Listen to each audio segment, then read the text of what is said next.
할렐루야. 여러분, 하나님께서 이스라엘 백성들을 거룩하게 하시고 또 모세를 부르시고 그래서 십계명을 선포하셨던 광경을 여러분 아실 겁니다. 그래서 시내산에 하나님이 임재하시고 여러분 우레와 번개와 나팔과 연기라고 되어 있습니다. 여러분 그냥 한여름에 그냥 우당탕탕 치는 정도가 아니에요. 이거는요, 여러분 이게 생각하시면 됩니다. 높은 산이 있는데 그 산을 새카만 구름이 갑자기 덮습니다. 그리고 그 새까만 구름 속에 여러분 그 번개 아시죠? 찌직찌직 하는 거 아주 그냥 막 찌개지는 소리나 찌개지는 소리가 그냥 팍 나며 전등 소리가 얼마나 크게 들리는지 오죽하는 그 밑에 있는 백성이 무섭고 두려워서 제발 모세님 하나님께 말씀하셔서 우리에게는 그렇게 하지 마시고 당신에게만 말씀하게 하옵소서 그랬겠느냐고요. 그건 굉장한 거죠. 오늘 잠시 잘 드시고선 몽롱하십니까? 그거 굉장한 거예요. 그러니까 여러분 우레와 번개와 나팔, 여러분 부는 사람이 없는데 나팔 소리가 들려지는 거예요. 부는 사람이 없는데 나팔 소리가 팡팡 들려지고 우다다랑하고 번개치고 그냥 그런 거 한번 경험하고 싶은데 이게 없어요. 하나님이 십계명을 선포하실 적에 여러분 그랬어요. 백성들이 두려웠다고 그랬습니다. 그래서 모세에게 당신이 직접 우리에게 말씀하시고 하나님이 우리에게 말씀하지 말게 하세요. 왜? 너무 무서우니까. 너무 두렵고 무서우니까. 근데 오늘 말씀의 20절에 보니까 왜 하나님이 이렇게 천둥, 번개, 나팔, 흑암, 연기로 여러분 신이 임하셔가지고 그렇게 하실까? 백성으로 하여금 경외감을 갖게 하기 위함이요 범죄를 방지하기 위함이다 그랬어요. 하나님이 범죄를 방지하기 위해서. 그런 가운데 모세가 여러분 어떻게 하고요? 큼큼한 흑암 가운데로 딱 잡아 걸어 들어갑니다. 걸어 들어가는 거예요. 한번 그려보세요. 눈으로 이렇게. 예? 그려보세요. 그리라 그랬더니 저기 무함산 그리지 말고요. 진짜 한번 멋지게 그냥 엄청 돌산, 엄청난 그냥 돌산 한번 그려보시라고요. 산에 나무도 하나도 없어요. 지금이 그래요. 지금 그 산이 나무 하나도 없습니다. 전부 다 바위 덩어리고 바위고 전부 다 그렇습니다. 그 높은 산에 갑자기 새까만 연기가 몰려오면서 구름이 몰려오면서 천둥 번개 치는 거예요. 그냥 막. 그리고 그 캄캄한 곳으로 모세가 그냥 턱턱턱 걸어 들어가는 거예요. 야, 그거 생각할 때 대단하잖아요. 하나님이 그때 모세에게 올바른 예배에 대해 말씀을 주시는 겁니다. 우리가 읽은 이제 쭉 21장 1절까지 좀 더 읽어 나가야 되지만 하나님이 모세에게 올바른 예배에 대해 말씀하신 거예요. 모세 보고 그랬어요. 모세야, 백성에게 일러라.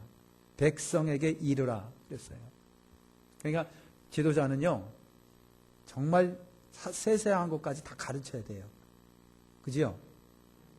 다 가르쳐야 되는데, 고백하는데 진짜 못 가르치는 거예요. 못 가르쳐요. 가르쳐야 되는데 못 가르치는 거예요.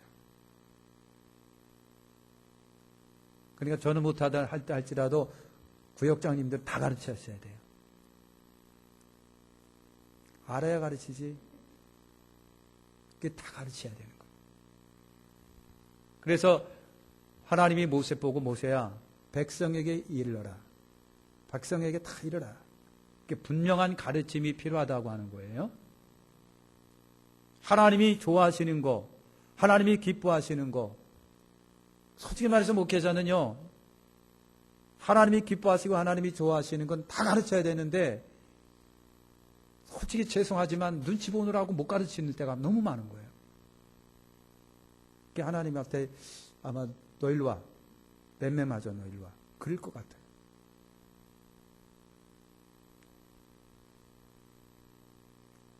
삐질까봐.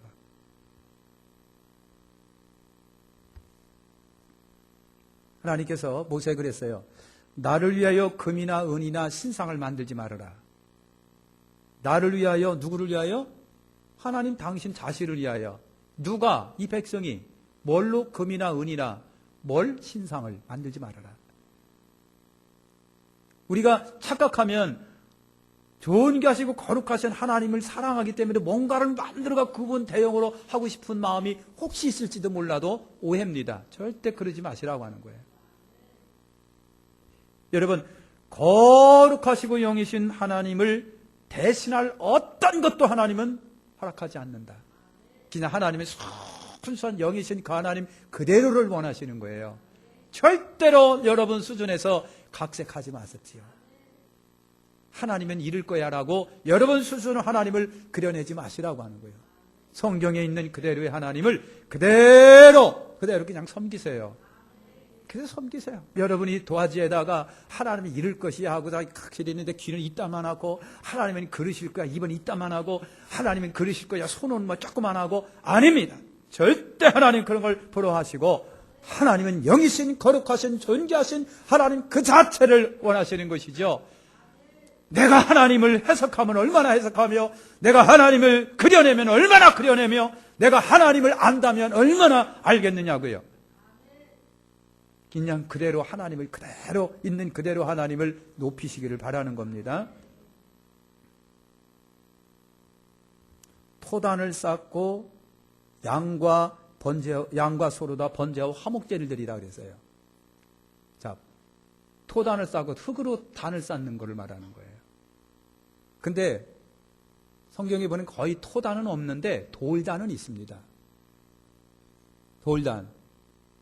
그러니까 여러분 이스라엘의 광야 생활을 하면서 번제단, 제단이라고 하는 것을 사람들이 찾아냈어요. 거기에 그것밖에 없기 때문에.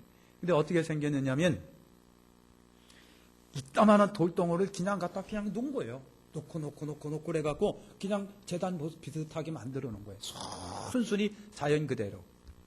돌단을 쌓을 때는 자연 그대로 하나님이 말씀하시기를 다듬지 말아라. 너희가 정으로다가 하나님이 예쁜 성전 제단을 예쁘게 만들어야지 하면서 정으로 팍 쪼가지고 각을 져서 예쁘게 단을 만들지 말아라. 하나님은 자연 그대로 돌 갖다 자연 그대로 쌓고 거기다가 하나님께 예물 드리라고 했어요. 돌단을 쌓을 때는 정으로 인위적으로 하지 말아라. 정을 대는 순간 인위적인 것이 들어가는 순간 거기는 부정하기 때문에 그랬어요. 부정하기 때문에. 그래서 하나님은 자연 그대로를 좋아하시는 거예요. 우리의 인위적인 것이 막 들어갈 때 그때서부터 타락하기 시작하고, 인위적인 것이 막 들어갈 때 그때서부터 순수성이 사라지기 시작합니다. 틀림없습니다. 그래서 가능하면 성경에 있는 그대로. 근데 그렇게 쉽지가 않아요. 그러면서 말씀하시기를 층계로 내 제단에 오르지 말아라 그랬어요. 여러분 이방 사람들의 제단을 보면은요 참 다 돌로다가 예쁘게 만들어 갖고요 각을 탁탁 쳐가지고요 보기에도 참 규모 있고 예쁘게 지고 계단으로 이렇게 올라가도록 그렇게 만들어져 있는 제단을 봅니다. 하나님의 제단, 하나님이 원하는 제단이 그게 아니에요.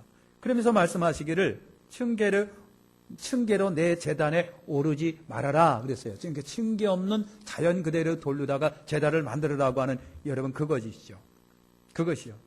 그리고 계단에 오르면서 내 하체를 보이지 않도록 하라. 여러분 그런 말씀을 하는데 쉽게 말하면 성적인 것이 없도록 하라. 여러분 이방인 제사에는 반드시 이게 뭐가 따라간 성적인 것이 따랐어요. 그래서 여사제들이 있었습니다. 제사 드리고 나면 한바탕 꼭 난잡이 있었습니다. 하나님은 절대로 그걸 불허하는 겁니다. 절대로 하나님은 그걸 불허합니다.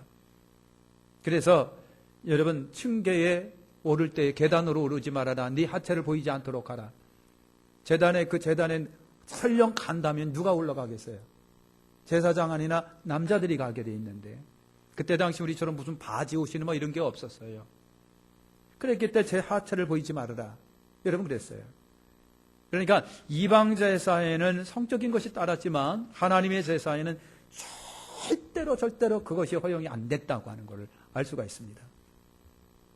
그러면서 여러분 21장에 이제 가보면은 우리가 이제 쭉 읽어내야 돼가야 되겠지만 거기 보면은 10계명을 주셨는데 그 10계명 외에 무슨 사건이라 무슨 문제가 일어나면 그런 문제는 이렇게 처리하라라고 하는 처리 규범을 별도로 또 하나님이 여러분 주신 것을 봅니다.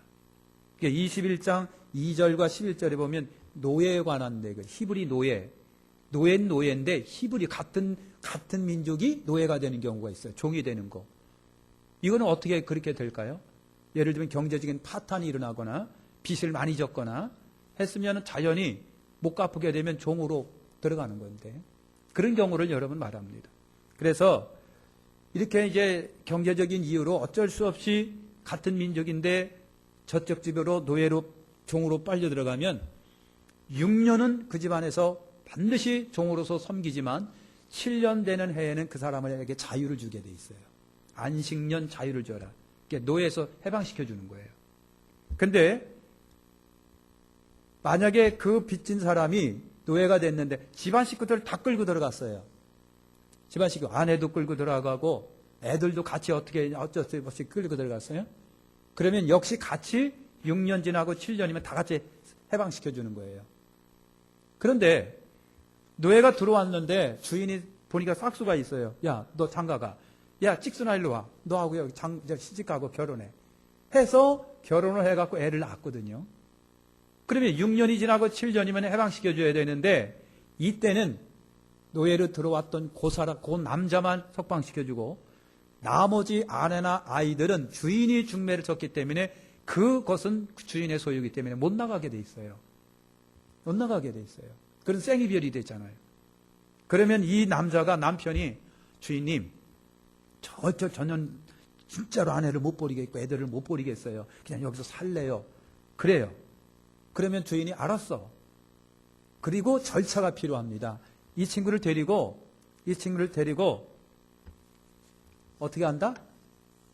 재판장으로 데리고 와. 재판장에게 데려가서 재판장 얘가 우리 노래 들어왔는데 내가 얘가 싹수가 있어 결혼을 시켜줬거든요. 그랬더니 7년이 돼서 내보내려고 그랬더니 안 나간다는 거예요. 그래요? 그래 알았어. 그럼 그렇게 해. 그래 놓고 요 노예 종됐던 사람을 갖다가 데리고요. 자기 집 저런 문에다가 야 일로 와. 그리고 귀를 갖다 고개에다 대갖고 못으로 빵 하고 귀를 뚫었어요. 그래서 귀걸이는 그때 생겼다. 그래서 귀걸이 한 사람은 누구의 종이라는 얘기예요. 제 얘기입니다. 그래가지고 이 사람이 평생 그 집안에 살게 했다는 얘기죠. 귀를 뚫었다 그랬습니다. 귀를 뚫었다. 그래서 그 집안에 노예가 종이 돼가지고 식구들과 함께 평생을 살아가도록 했다는 얘기죠.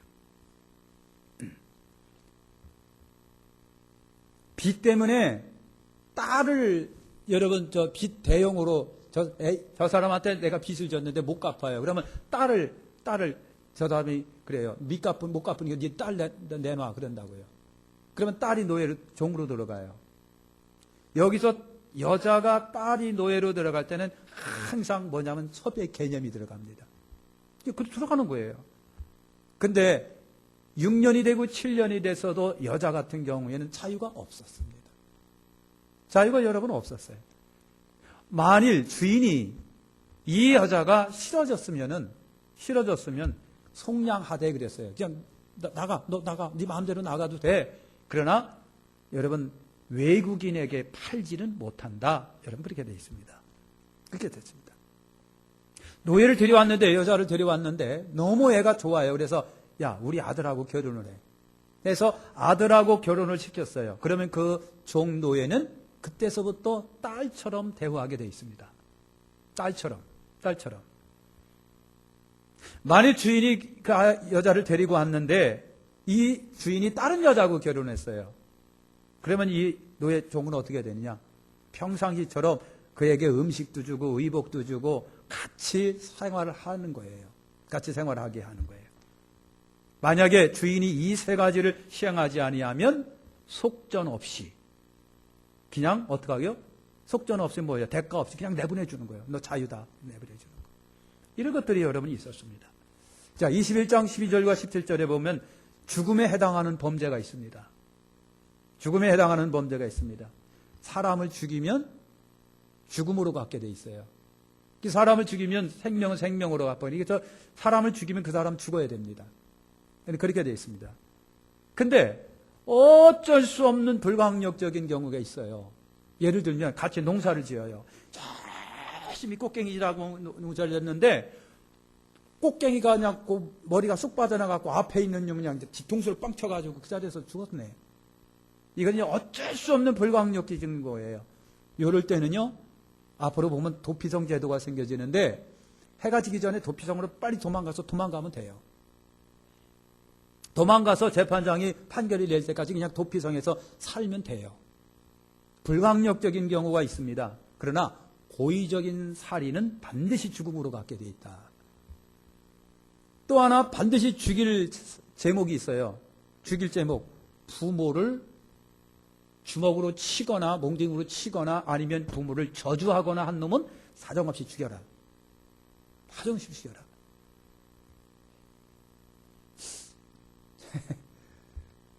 요즘에 태어나기를 굉장히 잘한 것 같아요.